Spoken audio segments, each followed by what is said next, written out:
এই সমস্ত সব জায়গায় কোরআন হাদিসের বয়ান দেওয়া হয়, কিন্তু মুসলিম জাতির ঐক্যবদ্ধতা এক হওয়ার জন্য কারোকে আহ্বান করা হয় না।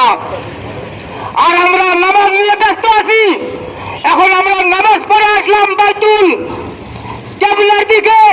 প্রথম কেবলা ছিল আমাদের বাইতুল মুকাদ্দাস, আর সেই বাইতুল মুকাদ্দাস ইহুদিদের হাতে, ইহুদিরা নিয়ন্ত্রণ করছে।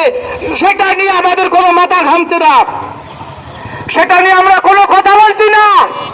ফিলিস্তিনের মুসলমানদের উপরে ইহুদি ও খ্রিস্টানরা নির্মম ভাবে তাদের অত্যাচার নির্যাতন চালিয়ে যাচ্ছে, আর সারা পৃথিবীর 200 কোটি মুসলমান নীরব ভূমিকা পালন করছেন।